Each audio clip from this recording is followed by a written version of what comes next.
Hello students, this is Jayant Mane from Phenolics Academy Ratnagiri, and this is 10th lecture from Drives and Control. Now I am going to discuss about steady state stability of a drive. A steady state we have discussed in our previous lecture. So when motor torque equals to load torque, at that point there will not be any speed change, or the drive runs with constant speed, and therefore it is called as a steady state. So just to show you here,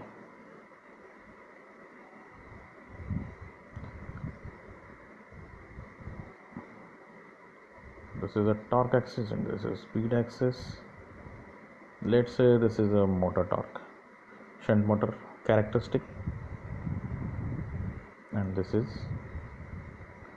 a load torque characteristic.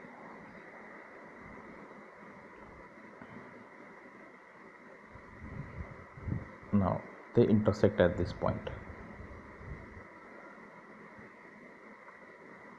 So this is operating point. So when they intersect at this point, torque is constant and speed also constant. So this is called as steady state. Now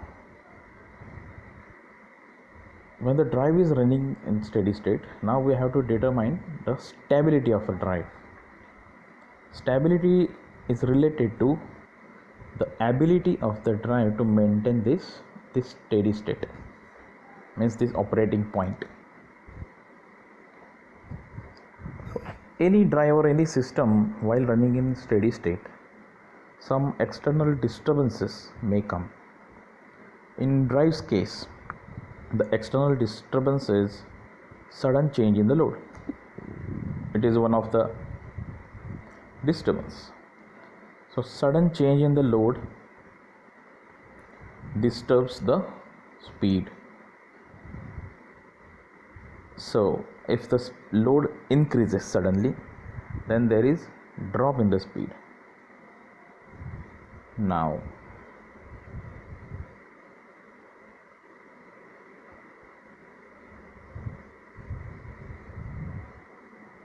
just check.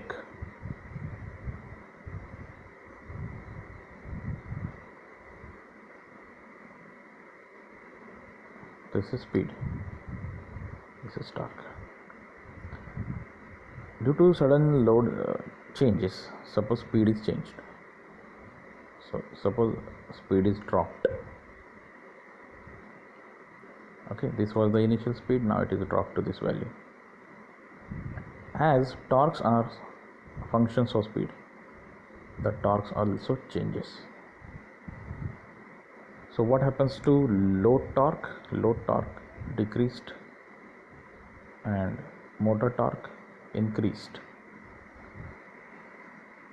So what is the physical situation now? For increased load, speed reduced, but the driving motor torque increased. So it helps in regaining the equilibrium, isn't it? So as driving torque increases, it will cope up with that increased load. It will drive the increased load and the machine will again accelerate. So these 2 points will be coming together again, and finally it will be a single operating point like this. So steady state stability is ability of the drive to regain its steady state. Similar thing can be explained for increase in the speed when suddenly load is taken off. And there is one more disturbance, change in the input voltage. Change in the input voltage also sometimes shifts the characteristics, changes the speed or torque, like that. So this is also a disturbance. So for this disturbance also, once again the machine should gain stability. It is the steady state stability. So once again machine should get the equilibrium speed and torque. Now we are going to now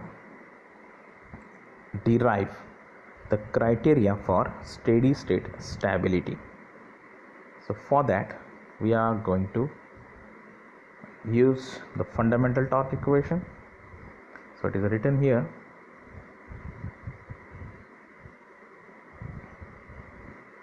equilibrium speed of motor load system is obtained when motor torque equals load torque. That we know that operates at that steady operating point.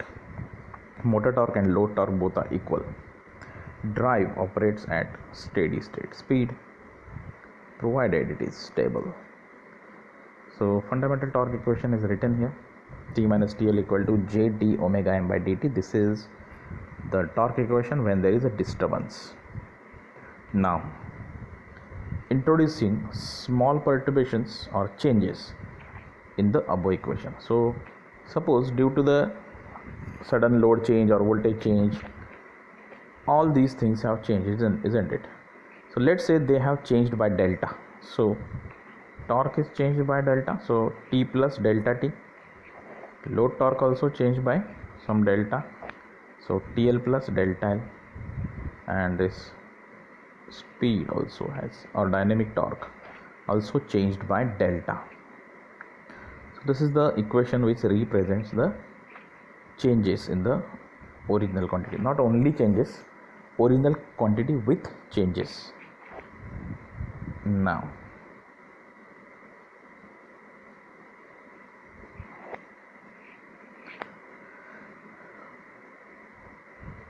it is already written that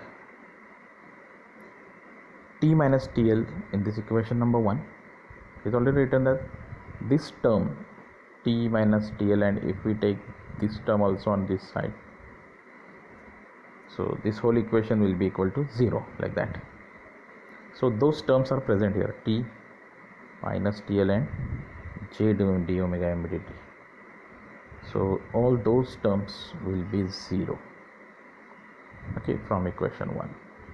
Now we can just write the equation in terms of the changed quantities.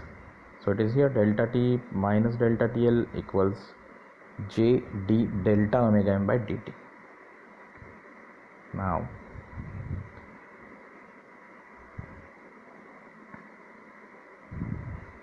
when we rearrange the terms, okay, it is J d omega m by dt, not rearrange, just we have swiped the LHS and RHS, okay, and then a small adjustment is done. So J is taken on this side, J is taken on this side, and this equation is multiplied and dividing n and d by delta omega m,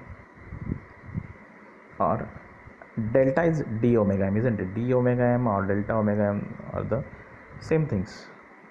So it is delta omega m here in the numerator, and in the separate denominator d omega m, d omega m. So this has made this equation like this is change in the speed with respect to time, inertia of the machine, change in the speed again, and then this is slope of original load torque curve, and this is slope of original motor torque curve. Why original? Because there is no delta in T and TL. So whichever were the original torques. So it could be a situation like this, isn't it? Motor torque, load torque, they are operating at equilibrium, and this characteristic has some equation, and this characteristic has some equation. This has got some slope, this has got some slope. So these slopes, okay, are these two. And here the equation in terms of changes were written. It is from this point. From this point onwards, what are the changes? Okay, delta T, delta TL, delta omega m, and like that. Now this is just like a linear differential equation, isn't it, in some standard form. So solving this above linear differential equation, we get the solution of delta omega m, change in the speed.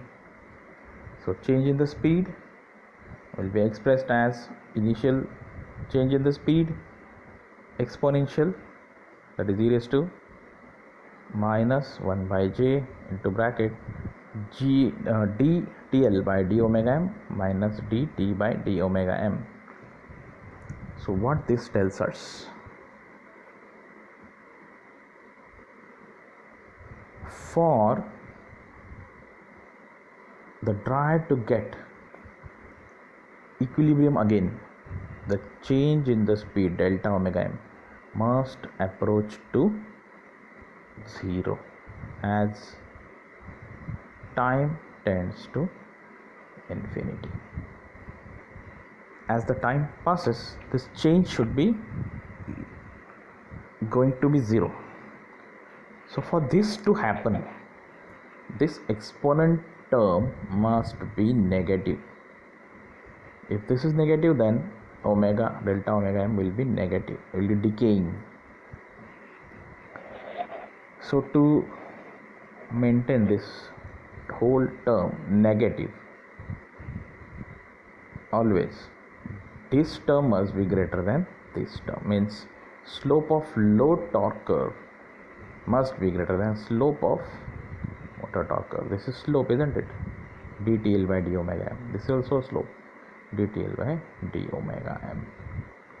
So that gives us the criteria for steady state stability of a drive. If the exponent term is going to be 0, then delta omega m is going to 0. Exponent term is negative, then delta omega m is going to be 0. And for that to happen, slope of load torque curve must be greater than motor torque curve. This is what the criteria for the steady state stability.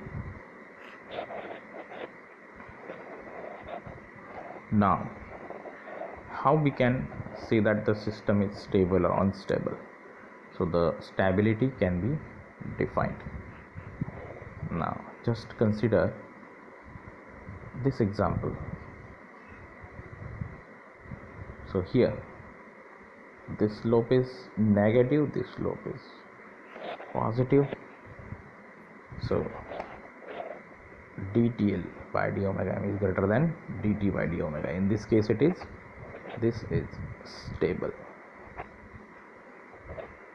Whereas here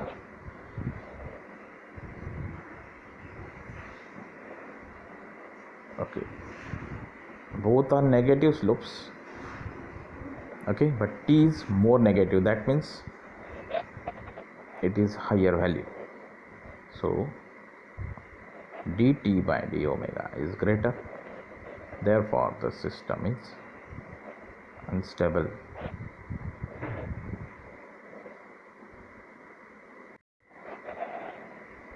Now here is another example where the induction motor characteristic is shown in two quadrants. So I'll just redraw this. So this is the first quadrant characteristic, this is induction motor characteristic. So torque and speed curves are opposite or altered as that of machines, therefore you are not habitual of seeing this characteristic in this way. Okay, then there is a load torque, this is TL.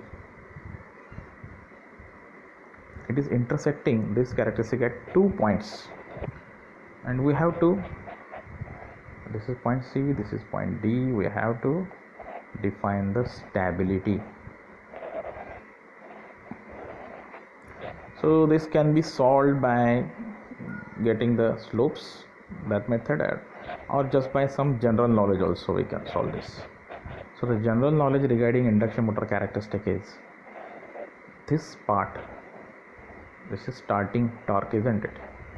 This is starting torque, TST. So motor starts from this point, and this whole is a unstable region. then it goes to T max point, and then goes to steady region. So this is actually a stable region of the induction motor. So any characteristic or any operating point which lies in unstable part of the characteristic, this is unstable part of the characteristic, any operating point lies in this unstable characteristic. So speed cannot be stable here, it is continuously changing. Operating point is changing from starting to this, and this is the stable region of operation. So obviously point D is unstable and point C should be stable. Same thing applies here in the third quadrant, in the second quadrant. In second quadrant,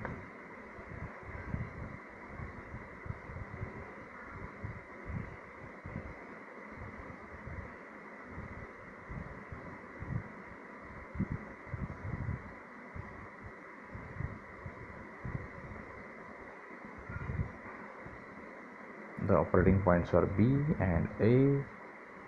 Again, this is the stable region, this is unstable region of the characteristic. Therefore point A is unstable and point B is stable. Or you can also calculate the slopes and accordingly you will get the same answer. So this is how we can determine the steady state stability of the drive. So if this condition is satisfied, load torque characteristic slope is greater than motor torque characteristic slope, then for any disturbances the drive will get disturbed for some time, but afterwards it regains its stability. So we have derived this criteria just now.